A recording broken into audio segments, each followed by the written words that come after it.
జిల్లాకు 5 లక్షల ఎకరాల నీళ్లు వస్తుందని చెప్పి వారు తెలుసుకొని మాతో 2 సార్లు రివ్యూ పెట్టి త్వరలోనే 2000 కోట్ల రూపాయలు అదనంగా ఇచ్చి సొరంగ మార్గాన్ని ఒక 2 సంవత్సరాల్లో మన మంత్రి గౌరవనీయులు ఉత్తమ్ కుమార్ రెడ్డి గారు పూర్తి చేయబోతున్నారు.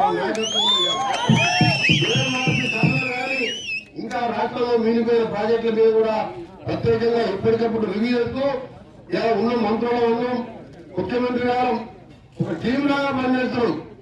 గతంలో ఎట్లుండే ముఖ్యమంత్రి దగ్గర పోవాలంటే హోమ్ మినిస్టర్ మమ్మగారు ఆయన ఉండే ఆయన కారు లోపలికి పోతే హోం గార్డు 120 స్త్రీలు ఎంతకైనా కొట్టింది. హోమ్ మినిస్టర్ హోం గార్డు బయటకి కొట్టింది ప్రగతి భవన్కి వెళ్ళి. ఇవాళ మా ప్రగతి భవన్ లో పొద్దున బట్టల దగ్గరికి పోతే అప్పటికే పొద్దున 8 గంటలకి 10,000 మంది ఉన్నారు అక్కడ. ఎలా ప్రగతి భవన్ ప్రజాభవన్ మారితే పొద్దున్న అక్కడికి పోయి ఆయనతో పాటు గడిపోయి చూస్తుంటే ఇంటి నిండా మందే అప్పుడే చూడంటే ఉత్తమే వస్తుంటే చూస్తుంటే రాళ్ళు రప్పలు మా నల్గొండ కాన్స్టిట్యూన్సీ కానీ భువనగిరి పార్లమెంట్ లో 6 సార్లు కలిసి ఎక్కడ చూడేటువంటి ప్రాంతం.